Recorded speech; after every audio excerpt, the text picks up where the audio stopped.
छात्र छात्राओं के लिए मेरा नमस्कार। आज हम देखेंगे पद्य भाग। पद्य भाग में कबीर के दोहे, ये रिवीजन है, पुनर्वीकरण, ठीक है ना।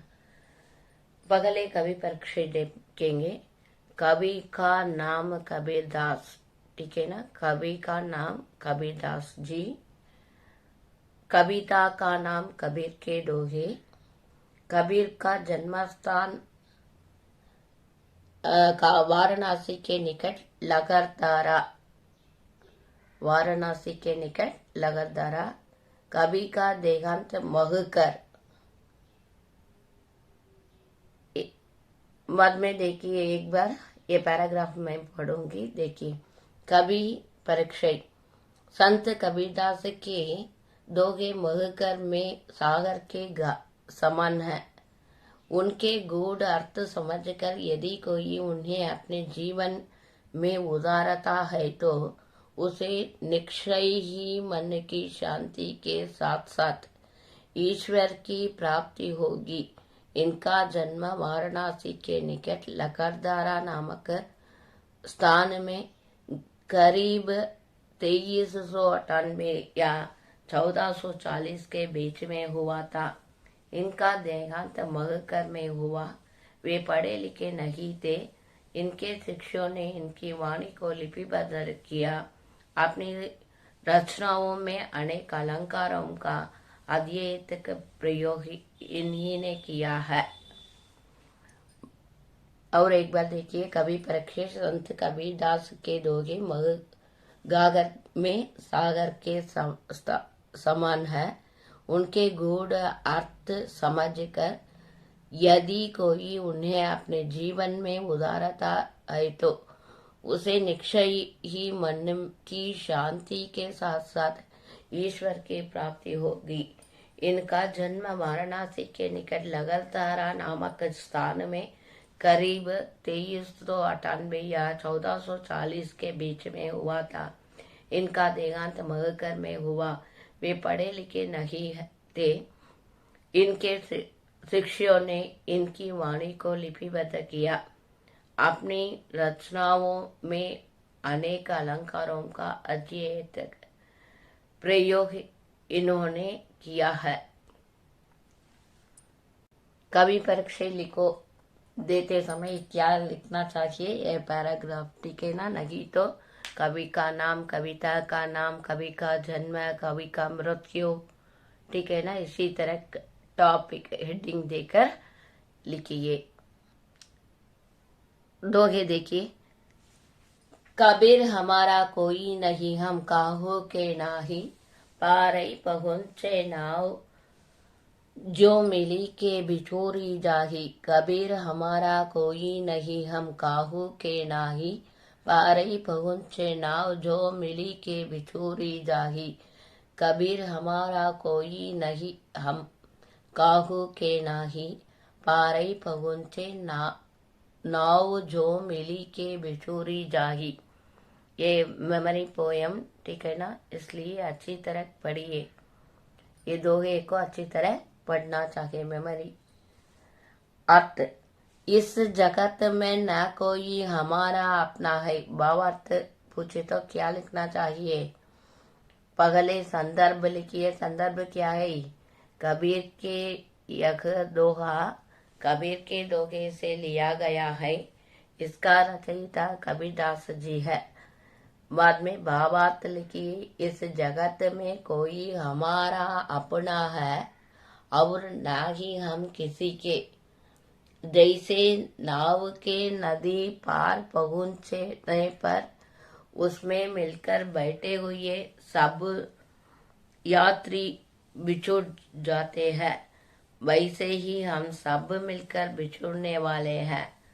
सब सांसारिक संबंध नहीं छूट जाने वाले हैं। संदर्भ क्या लिखना चाहिए। यह दोहा कबीर के दोहे से लिया गया है। इसकी रचयिता कौन है। कबीरदास जी है। बाद में भावार्थ। इस जगत में न कोई हमारा अपना है और न ही हम किसी के। जैसे नाव के नदी पार पहुंचने पर उसमें मिलकर बैठे हुए सब यात्री बिछुड़ जाते हैं, वैसे ही हम सब मिलकर बिछुड़ने वाले हैं। सब सांसारिक संबंध यही छूट जाने वाले हैं। दूसरा दोहा देखिए। जाति न पूछो साधु की, पूछ लीजिए ज्ञान।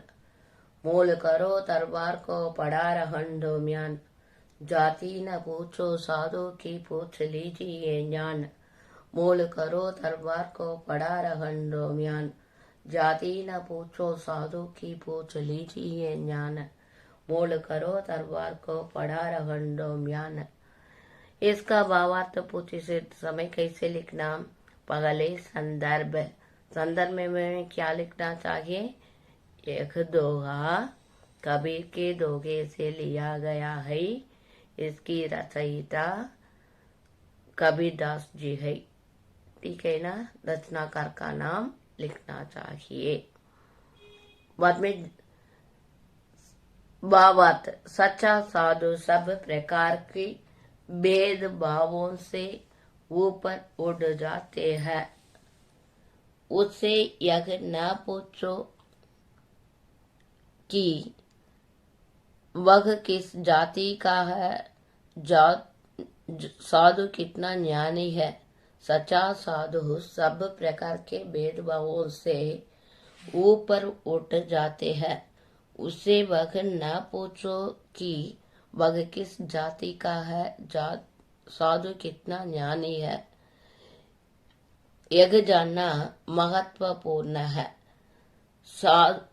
साधु की जाति म्यान के समान है।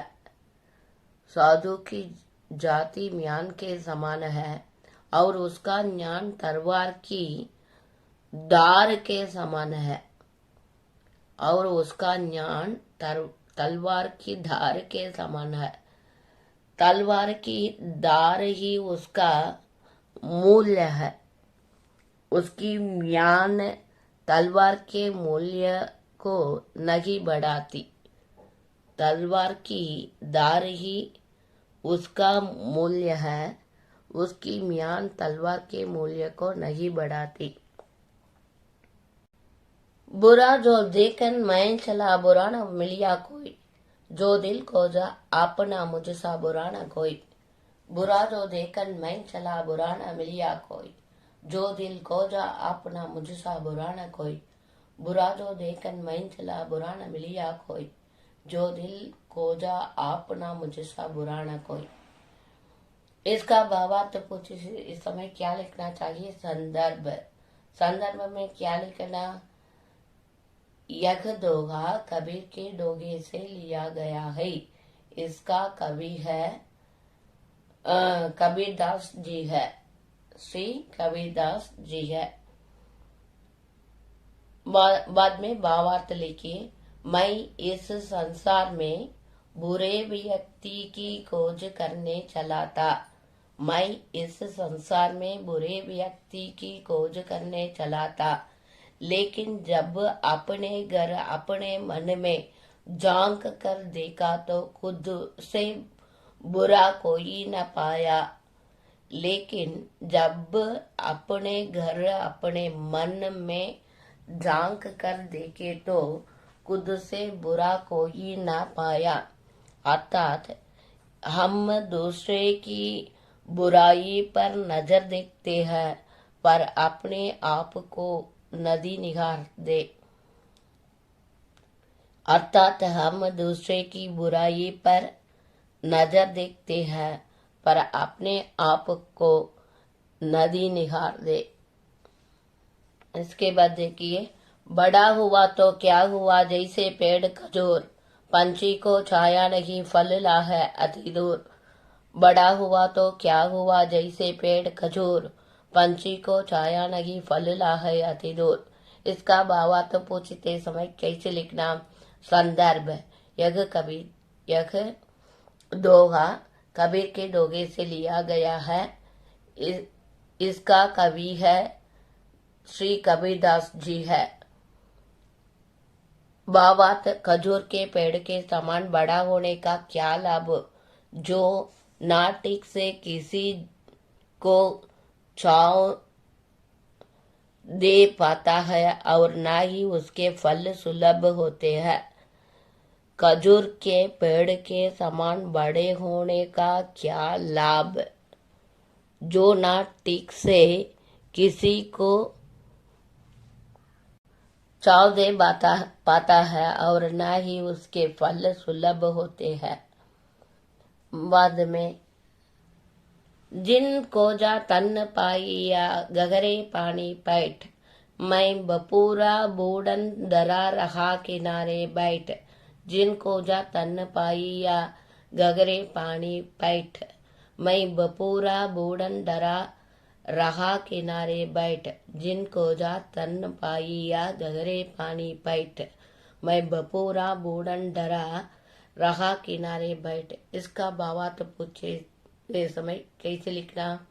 संदर्भ, यह दोहा कबीर के दोहे से लिया गया है। इसका कवि है कबीरदास जी है। भावार्थ, जो प्रयत्न करते हैं वह कुछ न कुछ वैसे ही पा ही लेते हैं।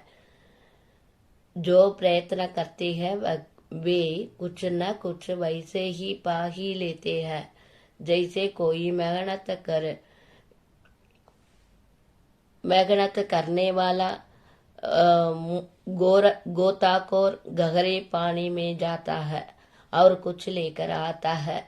जैसे कोई मेहनत करने वाला गोताखोर गहरे पानी में जाता है और कुछ लेकर आता है। लेकिन कुछ बेचारे लोग ऐसे भी होते हैं जो डूबने के भय से किनारे पर ही बैठ जाते हैं और कुछ नहीं पाते।